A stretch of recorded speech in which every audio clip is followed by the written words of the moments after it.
Haven't you been here before, Cam, or no? Is this your first time in my house? Yeah, I was on in 2022, and then in fall of 2024, You got speak closer. Yeah. in fall of 2024, the guy behind the counter at the movie theater was like, "Hey, were you on the HasanAbi stream?" And I was like, "The HasanAbi stream over 2 years ago? Yeah." Yeah. And I saw Joker 2, and it was really f***ing bad. How would you describe who you are? I was a survivor of the Parkland shooting in 2018, back when people were talking about guns, which I haven't heard about in quite a while. No, they solved that. Oh, we fixed it? Yeah, we fixed it. Oh, now yeah, dude. we fixed it by just not caring Thank when God. it happens. I was so upset about that. Yeah. And then for a couple years, I just kind of darted around doing shit. Like I worked for a movie producer. I did Birds Aren't Real with a bunch of the guys who did Birds Aren't Real, which was a really interesting experience. And I've just kind of like Forrest Gumped a bunch of shit for Gen Z that's made me understand it really well and also hate us so much. And now I am a political commentator with an audience of mostly 45 and older, moderate centrist. Oh my God, we look so young. Yeah, look at that. May 25th, 2022. Wow, that's a nice shirt, Hasan. That's the last time. Yeah, you love the Grateful Dead. I've been to 16 Dead shows. Really? Yeah, dude. You going to San Francisco? No, I You wuss. yeah, sorry. You can't get me. Can't get me to the Bay Area. I'm letting her out. She's very excited to see you. Cameron Kasky, everybody. He's here. He's visiting. He is now on the Bulwark, and yeah, you're doing a show with Tim Miller, who hates me. Tim Miller doesn't hate you. I think he hates me. Tim Miller doesn't hate you. Tim Miller thinks you're cool. Well, I thought he's like talked about how I'm a radical or something. In a bad way. There's people Tim has called radicals that he thinks are awesome. Tim, if Tim thinks somebody's badass, you know, the rest of it is kind of just hoo-ha as far as he's concerned. Okay. I didn't know that. I thought Tim Miller hated me. Tim Miller is also responsible for the interview question that became the most significant question that has been in Zohran, been all up and down the Intifada one. Yeah, well, I actually organized that, so it's kind of my fault. And there is something honestly cathartic about the worst thing I've put into this world no longer being David Hogg. But I was definitely wasn't thrilled about what happened with that moment. And I texted a bunch of people that I was going to localize the Intifada to myself. Yeah. But Pandora's box is open, and I think Zohran handled it extremely well, because it wasn't politically expedient for him to refuse to condemn the statement. But I think in the long term, him having maintained moral clarity on it was in fact the way to go, because, you know, as time goes on and more people start to understand what's really been happening here, they're going to be glad he didn't throw people under the bus. Yeah. You have a real anti-Semite next to you, by the way. Just letting you know. Noah Cohen, former senior editor of the Jewish Currents, former J Street guy. Oh, shit, dude. It's a long past of anti-Semitism that I have to answer for. Yeah, watch out. Is Cameron the one that is survivor that MTG was tripping out? No, that was David Hogg, who also is a fixture of modern American politics nowadays. He got on the Zohran Mentum, to be fair. Yeah, in the last like 4 days, he pulled up, which, you know, I mean, supporting him like that, I guess, wasn't unleashing the hell that I unleashed. So I got to hand it to him. He is not responsible for the terror that I did. Yeah, he supported Zohran. You ended up playing a role in Zohran getting attack ads. Even though I was just talking about Muslim shit with him. I was talking about how Muslims taught me to greet women by gently touching my heart instead of going in for the hug. And that's Islam is woke. Yeah. If you ever want to be scared of Muslims, go to dinner with them and say that you're done before you're finished with every crumb of food on your plate. You will know fear of Muslims. I gotta bounce, guys. I gotta go catch a movie. Okay. What are you seeing? Cloud, the new Kiyoshi Kurosawa movie. Yeah. I didn't know that there was a different Kurosawa. There is, and he's really good. Yeah. I'm excited to see this. Pleasure to meet you, Cam. All right. Likewise, brother. Good to see you. Stop See it you. with the anti-Semitism, by the way. See you later. Anyway, all right. Well, you're here as the Gen Z guy. You're here as the guy who you're here as the guy who talks about Gen Z politics, and for that reason, we got to talk about Gen Z politics. Oh, This boy. is something that I've seen that I find very alarming. Are you in tune with like the cookie verse I'm sorry. No, or I'm not. clavicular, Is that a TikTok thing? like BP edits? BP is in borderline personality? No, BlackPill. oil? No, BlackPill edits. No, I'm not. I can't say I am. Okay, well, what's going on with your generation, man? They're like, they're diving headfirst in the Nazi if shit. you really What's happening there? Have you seen this? Yeah, I think that a lot of shit went crazy on us. I do think the biggest thing was COVID pushing everybody to consume a lot of content that the algorithms deliberately drove us to that was very, very bad. I think that the algorithm, wanted to train young men to watch things that would kind of capture our attention and everything. So, I always say, like, after the major movement of Me Too in 2016, people think it started in 2016, started in like 2007. It was just a black woman, so people didn't notice until it was white women doing it. But when Me Too happened and we were in high school and our understanding of gender relations was very forged by the idea that men need to be held accountable and that the way we approach women is something we need to be careful with and everything. I think that built a very large resentment towards women where we sort of said, okay, well, I've never raped anybody. So, if I need to hold myself accountable for the way men treat women, well, that, like, anything that is done for women is done at my expense. Yeah, racism against men. And the racism against men. And then, like, the same thing with race stuff, and this isn't just with white people, but it's certainly especially with white people, is like any movements forwards for certain types of marginalized groups, we've been effectively gaslit into thinking that those movements forwards for them are at our expense. So what's happened is that at a time when a lot of social progression had been relatively successful in at least penetrating the public conversation, a lot of us felt very screwed over and left behind. And we said, you know what? If the room isn't going to be if the world isn't going to be making room for us anymore, we need to claim it, take it back, and violently so. And that's a lot of what's going on right now. See, this is one of the guys that they're also hailing as like a super hot guy or something, and I don't understand it. This one confuses me. So is there someone in the chat? Because I'm tapped in now. It's all eugenics. This is all eugenics. It's like genetic predeterminist, where that's Cookie, right? That's the guy that they call Cookie. There's a Cookie verse. So Cookie is the center of this. Is he like sort of a new, like, kind of like He's one soy of the boy? guys. He looks like a Tumblr Andrew Tate. Does that make any sense? I don't even know what his deal is. I don't get it. I think he's like I'll buy on Ninja. But it's like they really love this one model guy, this guy, who like looks like an alien.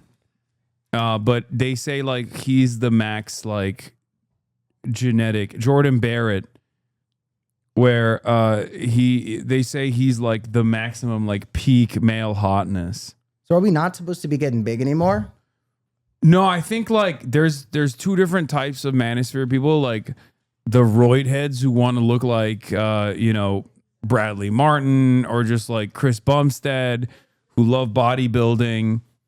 And then there's the other side, which is like, I want to break my jaw with a hammer so I can make it like I can jaw max, like I can make my jaw more pronounced. Yeah, no. So actually, looks maxing was something Tim and I talked about on the first episode of our show on the Bulwark. We were seeing that there was like gum people were chewing to improve their jawline. Yeah. And shit like that. And it was very confusing just because I don't want to oversimplify this. And I think there's a lot to say about the, perception of male bodies and the way that we blah, blah, blah. But I do want to say, like, I think that women that I know who are really hot always go crazy for the most mid dudes.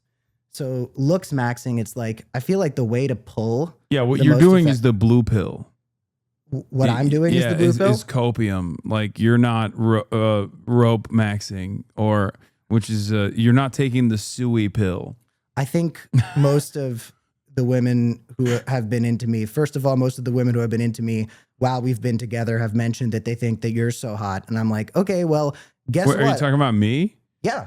Oh, Dude, okay. I've had like multiple girlfriends who have been like, Hasan is so hot. I'm like, okay, well, I don't know what you want from me then, because I am not delivering the same product that this guy is. But a lot of the girls who have been into me have been into me because I'm not like hot enough to not be considered obtainable, right? I'm sort of still, a boy next door type and everything. And I think if I started to look too Chad, my jarring personality would start to f me up a little bit. But the looks maxing thing is really strange. And I think the way that it has sort of gotten conservative men excited just speaks to the fact that the isolationism that comes with being conservative actually makes you really self-conscious. Mm-hmm. I agree. This is beyond that, though. This is beyond like regular male insecurity is one thing. And I feel like this goes beyond that because like there's an element of eugenics involved in it where they say like, no, you're done. Like you have a predetermined route in life and it is directly associated with your genes and specifically like your skull shape and the way that your face looks. And you can't change it no matter how hard you try. So you must give up. That's what blackpilling is. Like blackpill is to give up and be nihilistic and then maybe even commit suicide. You lost the genetic lottery. Yeah. You are an inferior man. And the Chads who say that they're Chads but use AI to augment their profile pictures on Twitter and LinkedIn, they're going to get all of your women. And it's just so bullshit. I mean, I've seen you've done at least one Chad Vice stream, and the message always kind of comes back to a lot of the incel type guys are like a couple very small personal care steps away from being mid enough to pull like crazy. Yeah. They're just victimizing themselves and acting like I say every guy's a 7. That's my term for it, where it's like every guy has the capacity to be a 7.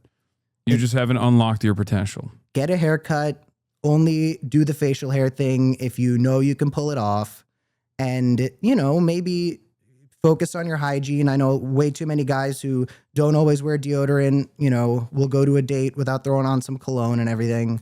But the black pill stuff, do you have any more videos like this? Because I'm very curious. I have a lot. This is all off that same one. This looks like, you know MagCon? MagCon? It was like Cameron Dallas and those. Oh, yeah. Can we just be nice How every BP edit looks to me. to each other? Can we stop creating, insecurities that don't really need to be there?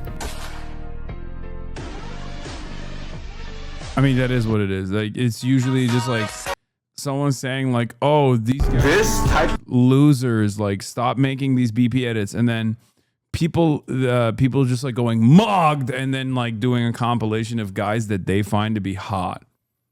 What's this one? I don't know. Let's see. Jawline is better than having this type of jawline. Now, even though when I scanned my face with AI, it said how to improve my jawline ASAP, but a lot of people can agree that this is pretty normal. Now, there's a small minority of people who think this type of jawline is more attractive, but honestly, I think it comes down to jealousy. Now, if you want to know how to achieve this type of jawline,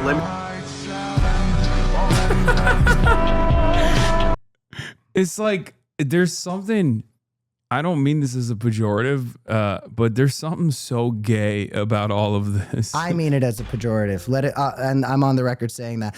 I'm just like, this is like because this is not this guy.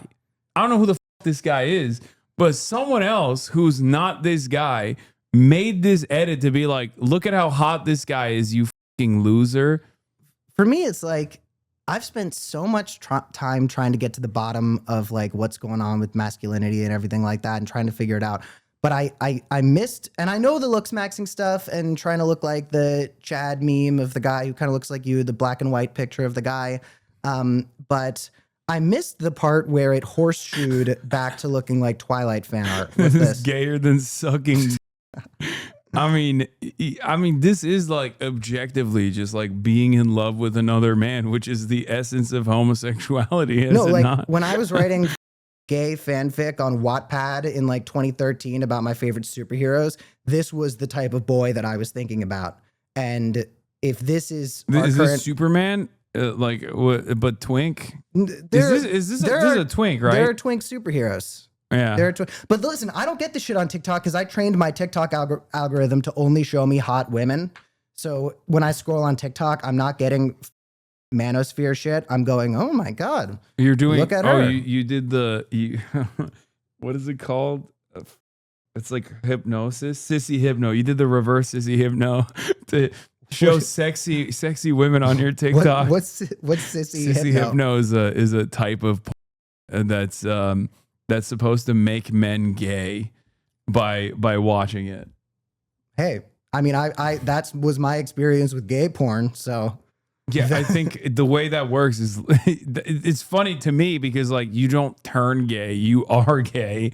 You just are coping by watching that to be like, oh, this is like turned me gay, you know? Or no, he says it turns them into women, maybe. Or, yeah, it turns them trans. oh well, yeah, I can't say I've sissy hypnoed quite yet, but I don't know. I think TikTok's UI is pretty fucking ugly. It's just the algorithm definitely knows my type. But yeah, I guess like I said, we've horseshoed from Chad maxing to like, what would you even call this type of guy? Because this isn't a Chad. This is I don't know what this is, but they're saying it's a chat. Oh, this is the other guy. They keep showing this guy, That's just destiny. and I don't know. I don't know why they keep showing this guy in the compilations. Cause like, is he supposed to be like one of those guys? Like this is the Cookie King, right? And I don't understand like what his role is in this universe. And nobody explains it to me. People in the chat that know the backstory here, someone needs to explain to me what his role is in this universe of like moggers. In Horton Hears a Who, the animated movie, Jojo the Who looks exactly like that. It's like a Tim Burton character. Like I he have looks no- like I Edward haven't- looks like Edward Scissorhands.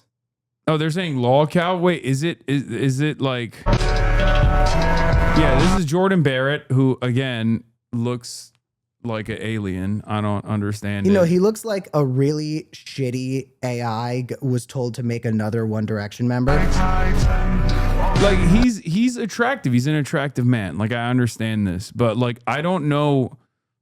Like I don't know. Is it too attractive? If that makes sense. Like it just looks weird. Like he looks kind of strange to me. But no disrespect. Like I'm sure he's a great guy. I don't think he knows all this stuff, or maybe he does. I don't know. Chat, does what's his name? Jordan Barrett. Does he know that there's a entire segment of the internet that's like treating him like a god? I don't know. I'm just glad to be seeing edits like this that aren't of IDF soldiers. Have you seen like It's the not true that odd everyone- IDF soldier accounts? I used to see it a lot more frequently, but I don't anymore. Maybe they stopped posting. Maybe they all watched Superman. Yeah. They're too busy. They're too busy doing genocide over there to post sexy edits now. I don't know. I haven't really seen what happened to the IDF sexy girls. There was one that was like always wearing airsoft gear. My first experience with sexy IDF type stuff was my friends who went on Birthright being like, yeah, at some point during Birthright, they brought in a bunch of IDF soldiers to sort of join us. And I noticed they were all really, really attractive. And I was like, is Hasbara looks maxing? Well, I mean, Birthright is like that's the purpose of it, right? Is to try to get young American Jews to go and like stay in Israel and become Israeli and get an Israeli wife and hopefully settle in Israel. I know at least one story of someone who I went to high school with meeting an IDF soldier on Birthright, and they are now married. So that's better. That's better Hasbara than the Elk Boys. Let me tell you, I know someone like that too. We had a podcast together. Oh, we no right. longer have a podcast, but it is common. Yes. But also on the other side, you have Adam Friedland, who also went on Birthright and did not have a good experience, it seems. Or even Sam Cedar, who said he didn't have a good experience on Birthright. So I guess that's the trajectory. You can go either direction. I got to say, I'm very glad that I've had so many family members, cousins, immediate family, insist that I go on Birthright, but they weren't doing so because they wanted me to experience the glory of the Holy Land. They were just like, Cameron, it is a free trip to some of the nicest beaches you'll ever see. And I was like, okay, that's a more manageable no for me. Yeah. There it is. A sisterhood you couldn't understand if you haven't served. And it's just like bots being like, am I cuter? IDF babes. What is this? Maximum looks maxing going on here.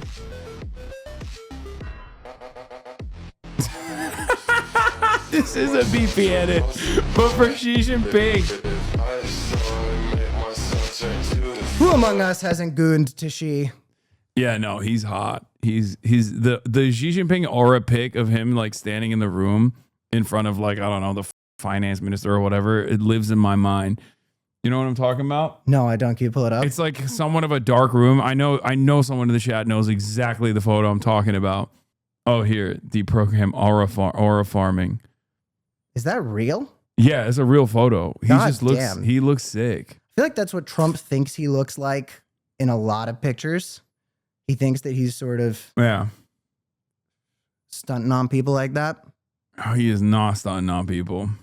I see a lot of these, I am this race, and that's why I'll never be as attractive things. And again, it's the social media algorithms. Like these algorithms are programmed to get people consuming this type of content. And back to the first thing we started talking about, like COVID programmed everybody's brains to just be so addicted to this stuff. And the problem is the people who run these apps, like the whole narrative that tech people are some sort of woke and it's some sort of liberal thing is obviously such bullshit now. They all threw money at Trump, blah, blah, blah. I don't need to tell anybody that.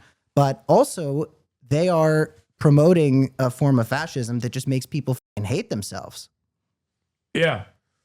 But I think that making people hate themselves is making them more susceptible to making them more open-minded towards like some of the like I said, the eugenicist components of fascism to begin with. Chat, I know there's a fucking active shooter in Manhattan. When have I ever covered a breaking news story about an active shooting? Please, oh my God, stop spamming it. Yes, multiple shot in Manhattan skyscraper. Active shooting situation ongoing. Yes. God damn. It's crazy. Sorry. No, I mean, while we're on the subject of mass shooters, this is the type of content that makes these people. That's true. There's also definitely something that's happening. You read their manifestos and they're saying this type of shit about themselves. And I can be certain, and I can say very confidently that the next mass shooters we see, a lot of them are going to have been radicalized by this type of thing that makes them fucking hate themselves, and they feel as though they don't have anything to contribute to the world. So if they contribute a giant act of evil, they have at least made a mark that will make them remembered. The mass shooter from my high school, an individual whose name I don't say, he, in his manifesto videos that he put up before he came in and murdered all those people, 17 people, even more people shot, he said, "You're all going to remember who I am. You're all going to know my name. I'm going to be famous." And I think a lot of young men feel dejected when they see this types of content. They feel like they won't be able to make something of themselves, but they know that it's really fucking easy to buy a gun, and you can definitely put yourself out there by knocking a bunch of people down with assault rifle bullets. Yeah.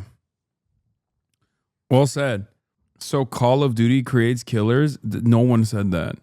No, we're talking about like how much the algorithm makes men feel dejected, scared, insecure, and through that insecurity, they lead down like all these different pipelines and find a sense of purpose, a sense of community in some of the worst places that they possibly can. Some of them come to the HasanAbi broadcasts, okay?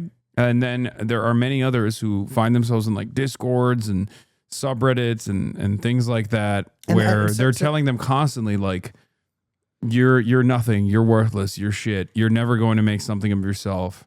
Somebody in chat just talked about femicide, and that's another thing. I mean, that's why the show Adolescence. Did you watch that? I haven't. Was No, Nuts. I heard. It's that the answer to our obsession with feeling rejected by women is going to be violence, and that violence against women is some sort of revenge for us not being given the attention or the. I mean, there were multiple instances of femicide in some country in South America. I forget which one, but there were a bunch of murders of specifically female content creators in the past couple months, and it's often from stalkers, and I just think that culture is seeing a sharp increase, not any sort of decline. Yeah, no, for sure.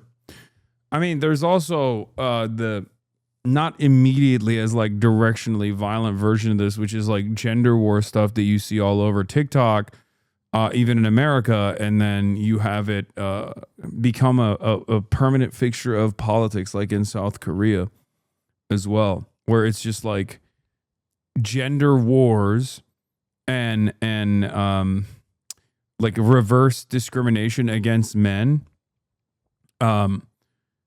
is a legitimate thing that politicians talk about in regular political discourse. Like, it's not a joke. In South Korea, over the course of the past decade, this went from being something that was like laughed about or whatever to like an actual movement of men demanding more from their politicians about doing more to stop the discrimination against men, and then politicians responding with like legitimate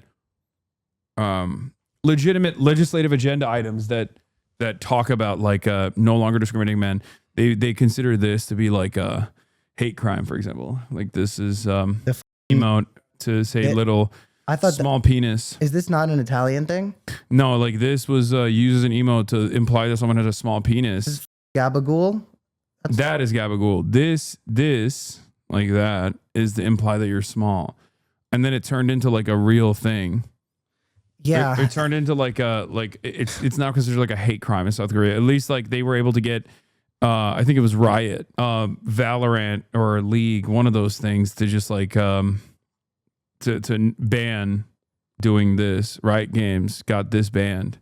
Yeah, and I'm nervous that there's going to be an overcorrection in American politics with Democratic politicians thinking that the way to reach the men that we so desperately need to reach is going to be overcorrecting and accidentally playing into messaging that is similar to what you're seeing in a country like that.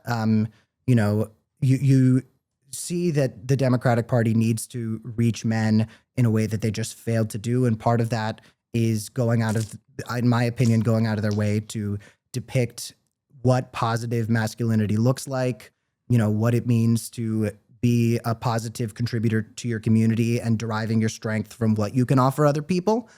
But, you know, when the Democratic Party needs to make up for some sort of issue with messaging, they just fail and very often play into the bad stuff. And I think there's a lot of places where we need to talk about men. I think we need to talk about men's suicide rates and how it is perpetuated very often by expectations that we place on ourselves that are part of misogyny. I think we need to talk about men being murdered in conversations about Palestine. You see all these conversations about the women and children and how all of these women and children are dying. And, you know, you don't see as many people saying men, women, and children. And that perpetuates this idea that all the men deserve to die, and that every man who dies in Palestine is somebody who is in one way or another deserving of it. So there is a way to talk about men in a way that is inclusive and equitable. It's just so many people fuck it up. Yeah. No, for sure. Well said. I don't know how to fix it though, because I feel like a lot of dudes would rather go down this this pipeline that like hurts their feelings, that like where they permanently find Yeah, like where they just like respond positively to this type of shit. Jester because it's seriously out of your politics is jester because it's seriously out of your control what happens, right? Your vote is equivalent to someone who's got the IQ of a dolphin, essentially. Your vote is equal to a literal homeless person who's addicted to fentanyl. Because you spend all this time reading books and watching the news and staying informed, and then you have some literal fentanyl zombie hobble his way into the poll booth because the DNC promised to give him a couple packs of cigarettes for voting for, you know, whoever they put forward in that election cycle. So that's why politics is jester. I could give you the most informed speech of all time on why you should support this particular political But I won't. He could, but he's not going to do it. party. At the end of the day, it's like, who gives a because what I say doesn't matter, what you say doesn't matter. You really can't influence things unless you're really all the politicians are owned by juice anyway. It doesn't matter. Oh, is that it? I haven't even. I get so much anti-Semitism. I didn't. No, even there's new metas. Like, I mean, that's like not even a new meta. That's an old meta. But like, the new one is they say 271. Or I learned recently there's a 110, which is like Jews were kicked out of 110 countries. Got it. And then 271K is the claim that the Holocaust only killed 271,000 Jews, which, by the way, not only is it untrue, but also that number is still a ton of people. Like, that's not even like that. That doesn't even like make it defensible anyway. It's the same thing when they talk about how people say they don't trust the death count in Gaza.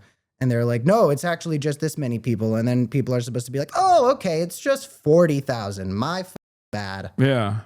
Like, oh, then that's okay. 17,000 children. That's fine. You know? Well, once we get to 18, then we'll talk. Yeah. But I didn't know about the juice emoji. Most of the anti-Semites in my DMs and in my comments are pretty unoriginal. They're doing kind of like early social media anti-Semitism. They're not trying to do any workarounds or anything like that. And the anti-Semites I get are terribly unoriginal. The Zionists who hate me also get pretty unoriginal. I got a DM yesterday. Yeah, because they're boomers. I got a DM yesterday where someone was like, at least the IDF soldiers get pussy. And I was like, okay, well. That's, I don't think that's true. I can't speak to that. I don't know. I feel like you're insinuating that I don't, and that is one of the many things you're wrong about. But I get a lot of weird stuff, and I don't have a lot of creative haters. I feel like some of your haters at least do some subversive things. Well, it's because they're insane, and they've just moved beyond like trying to make something work that is like maybe borderline, like close enough to the truth, into just like making shit up. Nowadays, when you see a hater of mine in the wild, they just sound insane. Like they'll call me like Hamas. They used to say Hamas Piker after October 7 or HasanAbi, but now they say Hamas Diddy Epstein Piker. Diddy Epstein? Where did that come from? I don't know. They're just saying that like I'm Jeffrey Epstein and also Diddy.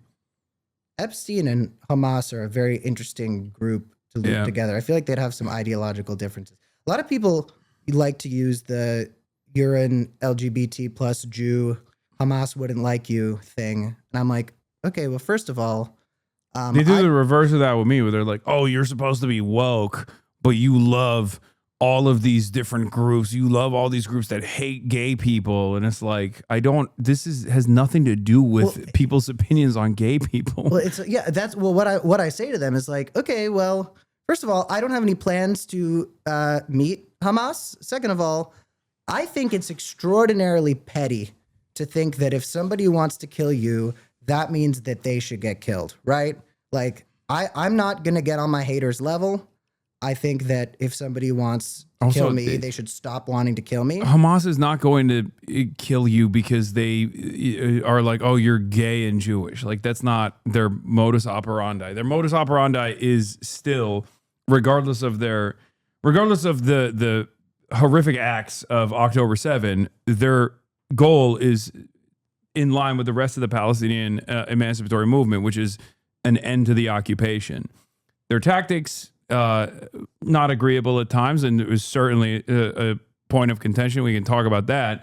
But like, they're not doing it because they're like, oh, we hate Jewish people. We are anti-Semitic. That's the number one thing that people say in America, in American politics. And I feel like that's like, I don't know. That's the one thing that frustrates me, at least in this conversation, where they're like, oh, they're the ones who are breaking the ceasefire negotiations, even though they're the ones who have like set up a ceasefire negotiation, 39 plus times at this point. Well, for me, it's like I was raised to believe that, like you said, terror is an anti-Semitism thing. And it's kind of hard not to believe that when you see how very much Jew hatred you see in these areas of people. But throughout my childhood, my upbringing, not just as a Jewish person who went to Hebrew school and was part of this community filled with people who were telling me what they believed to be true, but also just as an American who grew up in the American school system surrounded by American people, I had this idea that terror was something that came out of the void. It was something that came out of nowhere. I was not taught that terror is a response to something. That was not a perspective I was able to gain for a very long time. So there's this guy named, Joe Pagarulio. He's like some right-wing Twitter guy. Like, I think so. Kind of a lug. He has a lyric in this very cringe song he made about 9/11, which frankly I would play a couple seconds of, where he says, "When evil attacked freedom from the sky." And that's a great way to summarize how I was raised to believe terror worked, was that, here we go. 20 years went by, still we wonder why. Evil attacked freedom from the sky.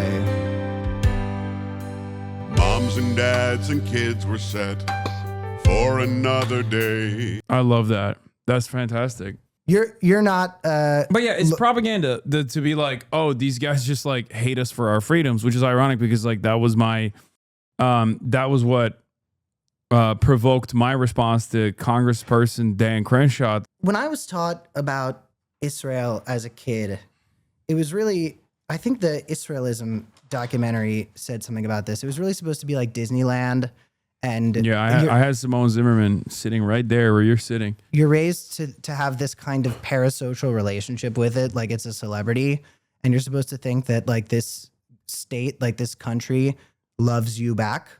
And that visiting the country is like a giant set of arms, just like hugging you warmly and bringing you in and giving you a little kiss on the cheek and everything. But you don't get an understanding of like what Palestine is. You just hear that we have these really mean neighbors who hate us. I didn't know what the West Bank was. I actually said to my grandma, I was like, well, those, the illegal settlements in Golan Heights. And she goes, yeah, you have a cousin there. And I was like, oh, great. Thank you, Nanny. But you aren't raised to understand sort of anything about the Middle East. There's just us, and then there's them. There's us in the Holy Land that loves us back, and then there's everybody else. You don't get a sense that there's different ethnic groups or that there's people who practice Islam very differently. It's just this kind of unilateral evil that attacks freedom from the sky. And it's a very hard thing to unlearn. And that's why I'm very careful with the way that I talk about this all day on social media, but I try to manage the way I do it very closely because I know a lot of people who are very friendly towards Israel who follow me, and they see me as somebody who is rational and has. Oh, you're cooked after coming on my stream, dude. I've already been here. I know, but that was before October 7. Post October 7, the very same institutions that have in the past given me credit for like consistently combating anti-Semitism online have now decided I am the number one anti-Semite in the country. Well, there's a clip right. Jonathan Greenblatt said I'm worse than or it's the same degree as Kanye West. I saw. But there's a clip of me pretty close to the top of my Instagram saying Alhamdulillah to Zohran. So I think I lost anybody who I'll lose from you. But I was just gonna say like I'm careful about what I say, although I say quite a lot of it, because there's certain things that people will hear. People who I think a lot of progressive people who are either sympathetic towards or completely supportive to the Palestinian liberation movement, I think a lot of them have given up hope on a lot of Zionists. And I think a lot of them do not believe in a lot of people's ability to change their perspective in a way that I just don't want to give up on. And I know a lot of people who are very Israel friendly, sympathetic, who follow me, and they find what's happening to be terrible and abhorrent, but they're scared to say anything about it, because how do you get dinner with your family? I mean, there's a lot of people who love the state of Israel more than they love their family members, and they're willing to break off with their family because of this fucking country. You got a lot of people in this chat that are in that boat, and a lot of people that have come up to me at encampments that have talked about that as well, as far as like being a young Jew and then seeing the reality of what Zionism looked like and Zionism in practice, what that has looked like, and realizing that, and then having that conversation with their friends and family members, and then being completely outcast from all of the institutions that are supposed to create a sense of community, because every single one of these institutions has civic nationalism, like Zionism as this like Zionism as a substitute for the actual Jewish religion, and the promotion of Israel as like the primary focus. Well, one of the other things you're taught is that Zionists means Jews. And then you look at the Pew Research, and most Zionists in the country are evangelical Christians. Yeah. And you're like, wait a second. Now, there's a ton of people who say terrible things about Zionists, and what they really mean is the Jews. But a huge part of that is the fact that there's a lot of people who are investing a lot of time, resources, and anything they can into making sure that Jew and Zionist are inextricable from each other. The white supremacists want people to think that. The Zionists who are pro-Israel want you to think that. It's something that the white supremacists and a lot of Jewish people are able to kind of get along on. I call it woke dual loyalty. Like where they say, like, there's no difference between what Jake Tapper says and what like Nicholas Fuentes says, but Jake Tapper's like, it's a good thing. And Nicholas Fuentes is like, it's a bad thing. Where he will also be like, oh, of course, like when people say you mean Zionists, you're talking about all Jews, when you're like very clearly talking about like something that Israel is doing, whilst in the process of saying Zionism is not Judaism, and that anti-Semitism and anti-Zionism are two entirely separate things, even if they can have the capacity to merge by cynical actors. And they go, no, you're wrong. All Jews care about Israel. That's the only thing they care about.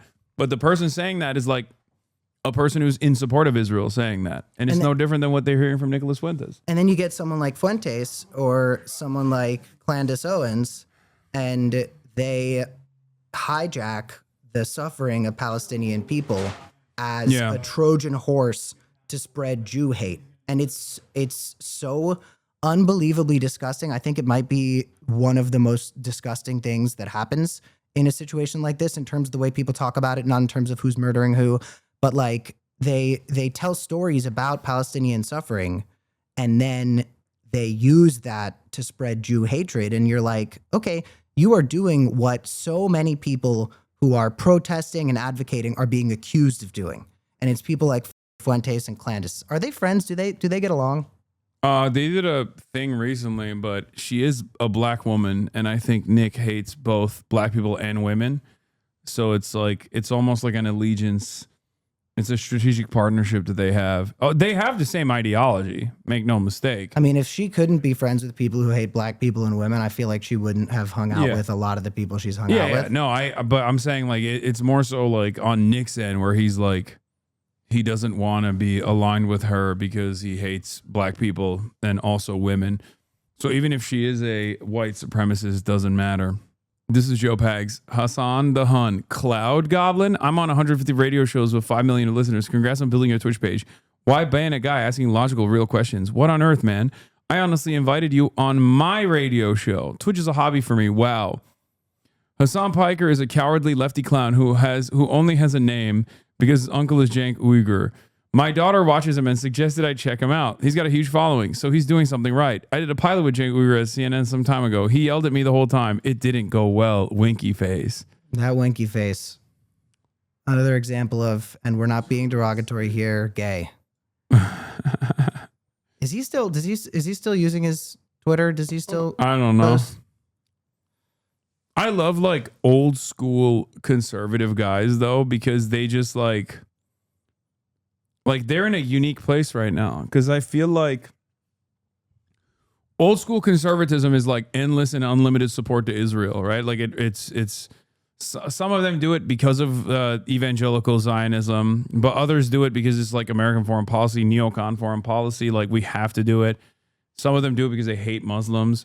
But then you have this like new meta of populist isolationist, fake isolationist right wingers now that are at least in the audiences of these people, and many of them are also they hate Israel.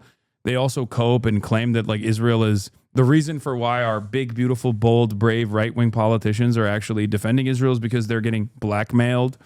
And not because they also like what Israel is doing and want Israel to continue doing what it's doing. And also they derive a great amount of their support from the evangelical Christians who make up most Zionists. Yeah. It's just cope. That's the other thing that pisses me off about people who are always like, no, you don't understand. Like my favorite right-wing politician is actually based and hates Jews, I promise, and hates Israel secretly. He just can't say it because he's been blackmailed. Yeah. And it's like, no, dude, he loves that shit. He does not give a about Palestinians, and he loves what Israel's doing. Anyway, that's what they're coping about with Trump too. Do you see Trump saying that he thinks that Netanyahu's lying about starving people because he saw something on Fox News? I did see that. I don't think it's going to go anywhere. I think it's like the same as like the Brandonization. No. I agree. It was more he saw it on Fox News that weirded me out. But maybe he was just let down by Bibi not crushing it with the Nelk boys. Yeah, that I could see him responding to that negatively, but that was a major misstep. That was a major misstep by Israel in general, that they thought that like it was the secret of Trump's success was literally like going on podcasts and not who Trump is and not the failure that the Democratic Party represented at that point and a multitude of different factors. So they thought that if they go on the Nelk Boys and like hit lung darts together or something, that like a bunch of MAGA youth would magically turn and be like, no, we love Israel now. Because Benjamin Netanyahu is so cool. Well, yeah, that was what I said as soon as I saw it. I was like, oh, he thinks that Trump's success came from the MAGA pod bros. I think Joe Rogan said he turned down having Bibi on, which is interesting to me because Joe Rogan has a pretty high tolerance for types of people he'd be willing to have on the show. Yeah, I think he has a better understanding of like how negative a uncontested interview with Benjamin Netanyahu would look like. Like he understands how toxic Israel's brand is and how toxic Bibi is in general than the Nelk Boys did. That's what I think happened there. I follow a lot of Hasbara influencers. I watch a lot of their stuff, and there's a lot of despair right now in those circles because very, very dramatically over the past, let's say, even week or two, all of their allies are just gone, and they're posting more angrily, more MAGA, and I mean, it makes sense. It makes sense to me. Like the way I've always analyzed Israeli politics is right wing. Like Israeli politics is right wing. It is designed. And I say this as someone who's like interviewed Ofer Kasif in the immediate aftermath, like right after October 7. And he is not exactly a very popular figure in the Knesset. You know what I mean? Like there are very few active anti-Zionist, communist Israelis. And Israeli politics is understandably slanted to the far right because the entire national mythology is built around avoiding talking about this massive thing that is constantly happening that requires a steady flow of dehumanizing propaganda of the outgroup. I think you can also just look at like the hardcore nationalism of it. Like yeah, hardcore nationalism is a very MAGA thing. and you also can see a lot of these influencers I follow have turned on just woke as a concept. Just all of woke. All of woke is bad because a lot of people who are more left-wing are going to be pro-Palestine and everything. So they have, they say that they're as liberal as anybody in the room. I'm the most liberal person you'll ever meet. But no, it's all of woke is bad because of this thing that I don't agree. And again, I have to bring this up. I think a lot of these people are in a position where they actually know that what's happening is terrible and inhuman and wrong. I think a lot of these people recognize that somewhere inside their soul. They know that this is bad. They know that this is not okay. But it's so scary to accept that what you've been told your entire life has been a form of nationalist propaganda, especially when it's tied to your identity as somebody who's not just part of a religion, but an ethno-religion that's in your DNA. Yeah. So accepting as an adult that what you've been told since you were a small child, somebody said I spoke at the BBYO event. That's true. I thought it was fun. I don't know. I didn't know what I was doing. But accepting that this thing that you've always believed could be a distortion of the truth, I would say a very, very dramatic distortion of the truth. It's so scary that they want to double down, triple down, quadruple down, and then suddenly you're someone like somebody who is a member of my family not far away from me on the family tree, who has our family is surrounded by blue no matter who people, and he voted for Trump because Israel. Yeah. No, it's there's an impasse that you arrive at where you're like, either I have to recontextualize my relationship with this like foreign state that I've been told is like incredibly important to my identity and my development and who I am as a person, and maybe realize that like I've been fed a healthy dose of propaganda my whole life, or you're like, no, everyone else is wrong and I'm just going to lean heavily into it because I'm too fearful of the repercussions and too fearful of the social isolation that comes along with it as well from immediate family members. And I think that's what that's a lot of people go down the right-wing rabbit hole rather than reanalyze that relationship. And because undermining decades of indoctrination is very difficult. So I think it's like, that's part of the reason why a lot of people just go, nah, fuck that. Everyone else is wrong. And I must be right-wing. When I started learning about what was happening, I had this sort of dumb Joe Rogan approach where I just was like, wow, really? And then suddenly you start to read and read and read. You learn who Theodore Herzl was. You learn about all those different propositions for different places for us to go. You know, Herzl saying that we should go somewhere in Africa and everything, and you learn more, and it's a very scary thing. And that's why I am very tame and calm and sympathetic with a lot of people who are still bought into this propaganda, is as somebody who grew up being fed this from a very young age, it's terrifying to accept. And I think that the more and more people say, why did it take you this long? The less inclined certain people are going to be to talk about it. I think that meeting somebody speaking out about this now with, why are you doing this far into it? I understand that feeling, and I understand why you would think that, and understand I'm getting a no fuck off. That's too bad. I think meeting them with, why did it take you this long, discourages other people from speaking out. And when somebody speaks out, they should be, you should encourage more people to speak out. Yeah. Well, just wait.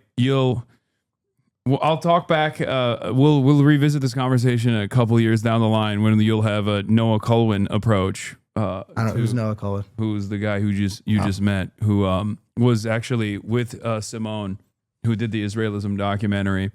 They were, I think, at Berkeley together. But yeah, he used to be like a J Street liberal Zionist, and then like became a anti-Zionist later down.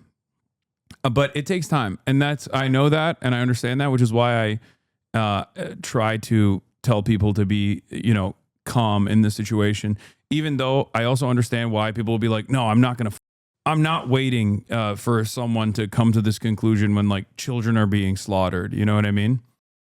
Totally. Well, no, I get that side of it as well. I'm just saying that as someone who, I don't know, grew up in Turkey, as someone who is now living in America, I have a lot more charity because we do have the bandwidth to be more charitable, and that could be a more effective approach in general. I'm just afraid because I think when certain people, I don't want to baby people, and that's an important thing to mention. Also, I was babying so many people who were freaking out about Zohran winning, and it got to the point where I was like, honestly, grow up. Like, welcome to the adult world. Yeah, Islam is here, baby. We're doing Sharia. Let's go. That's what I say. And people take it seriously. They got so mad at me for saying that. That Sharia was here? Yeah, the ADL did a whole Twitter thing of like everyone that was talking about how it's like Sharia law now.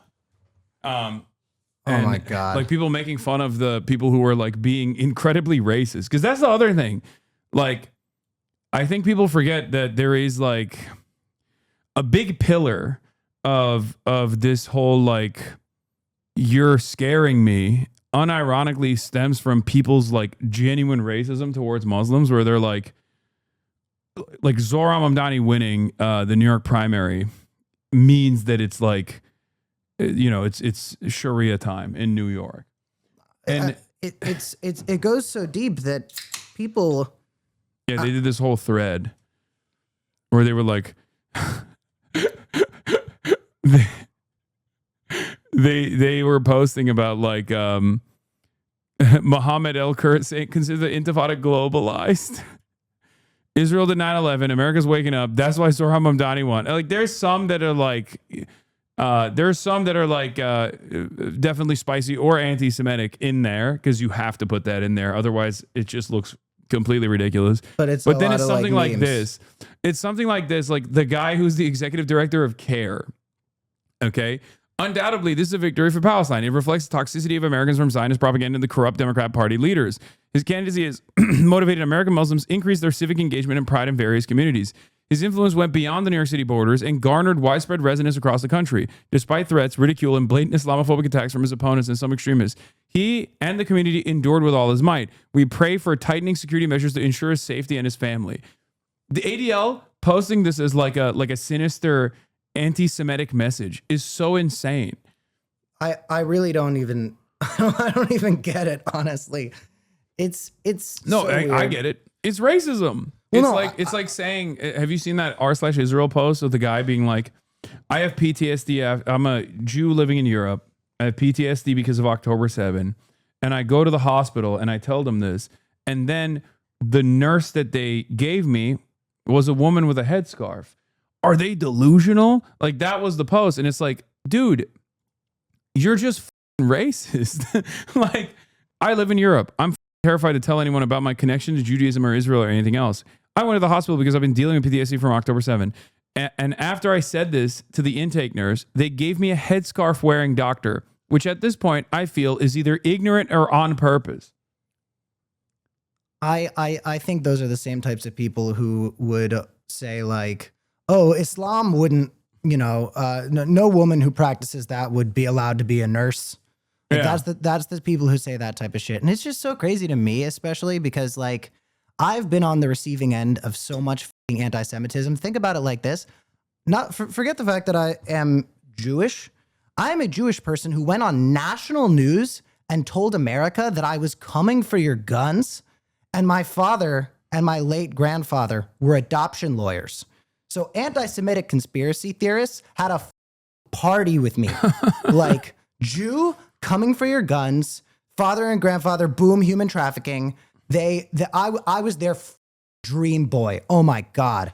And I have gotten so much anti-Semitism. I've also been around so many Muslims, and people don't seem to believe me when I say that about 99.9% of the anti-Semitism that I've gotten has come from blonde, white Americans. Oh, But it's just yeah. organizations like the ADL, they don't care about anti-Semitism on the right. Like after they, were making excuses for Elon, and then he went on to continue making Hitler jokes, they finally said something. But like, generally speaking, these organizations, I think that they first of all, are inherently right wing, but also don't want to piss off Daddy Trump. And it benefits them to characterize anti-Semitism as a feature of the left because some Democrats, a handful of Democrats, are the least bit critical of the state of Israel. And then you see people who see Chuck Schumer saying that Netanyahu should hold democratic elections after the war in quote unquote the only democracy in the Middle East. And you see like Zionist influencers calling Chuck Schumer a Jew hater. Chuck Schumer is a Jew hater. You have to be either delusional or just deliberately trying to fuck with people to think that Charles Schumer hates Jews. I think if you think that Chuck Schumer is, well, it's not even like hate Jews, which is like the most ridiculous position, but like if you think Chuck Schumer is not sufficiently pro-Israel, you're living on a separate planet. You know what I mean? Like he has literally done a book tour about how his job, he's openly stated that his job is to make the left love Israel, which has been a spectacular failure, just like everything else Chuck Schumer does. But like, it's crazy that people are like, nope, that guy, Chuck Schumer, is not sufficiently pro-Israel. And on the other hand, Donald Trump is the number one advocate for Jewish people because he loves Israel. He gives Israel everything it wants. So and it's all done on the basis of like how much you're willing to defend Israel. One thing that I don't hear a lot of people talking about, and I can't say I'm entirely sure why. I think it's just something that if you say it the wrong way, it could very easily be misconstrued. But I don't hear a lot of people talking about how the next 100 years of anti-Semitic attacks are going to be directly citing the past 2 years of the state of Israel's military. Because when I think a lot about mass shooters, manifestos, the Trump administration, and, people who commit violence like that, because I have spent so much time doing gun control stuff.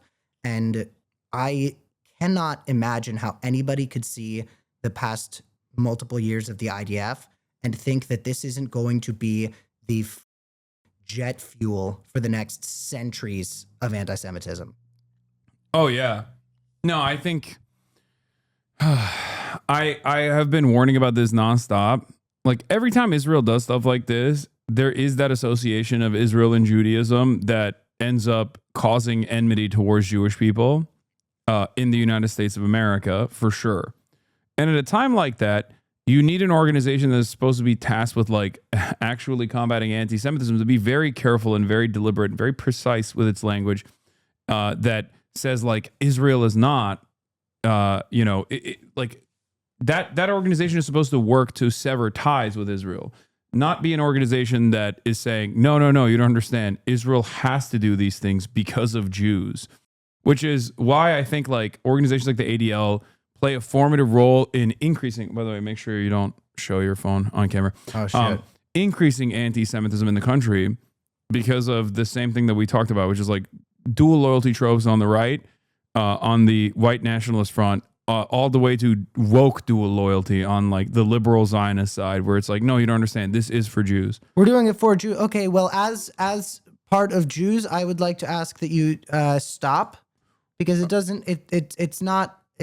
It's not a good idea, and it's not for Jews. It really isn't, and I think that a lot of very pro-Israel Jewish people hate Jewish people who are sympathetic towards Palestine more than they will ever hate your average anti-Semite. Yeah. Eve Barlow, my favorite, Eve Fartlow. Are you familiar with her? I know from Eve Fartlow is how I know her from. Eve Fartlow says, people with the soul are shocked beyond words that mainstream media is manipulating and exploiting photographs of children with congenital diseases to push a lie that Israel, i.e. the Jewish nation, see, again, the Jewish nation. I'm sorry, not to be that guy. Why did she capitalize the? Yeah. And not nation? Nation. I don't know. Because she's stupid. She's a bad writer. Is intentionally starving Gaza. People without a soul are repeating the lies like the Nazis and every anti-Semitic regime known to man before them.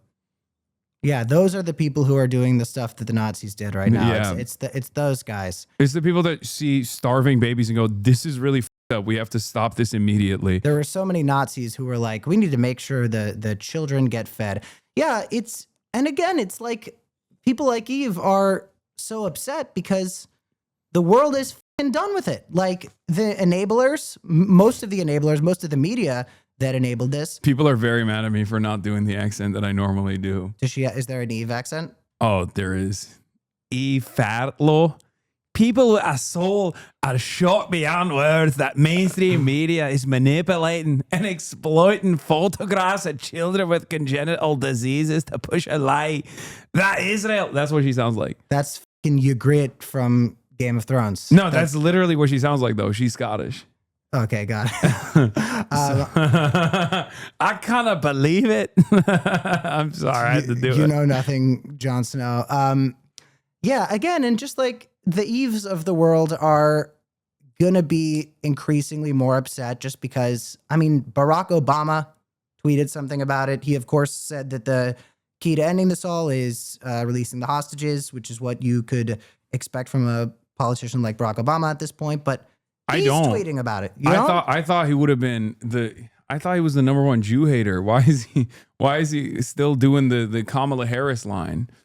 I thought that's what he was supposed to be like. No, it's over. It's called Palestine now, and that all of the Jewish people are going to be forcibly deported from the land. Someone said Cameron's too young, Unc. I don't know what that's a reference to, but I was about to say that, dude. I was 7 for the first Obama election. Barack Obama did the JCPOA, so the Iran denuclearization agreement. So Israel hated that, and then they never stopped saying he was the number one Jew hater.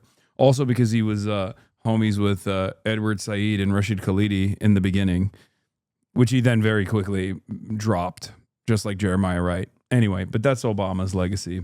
Benjamin Netanyahu came to America, very famously gave a speech in front of Congress, like a bipartisan speech in front of Congress. Chuck Schumer came out and criticized Obama. Oh.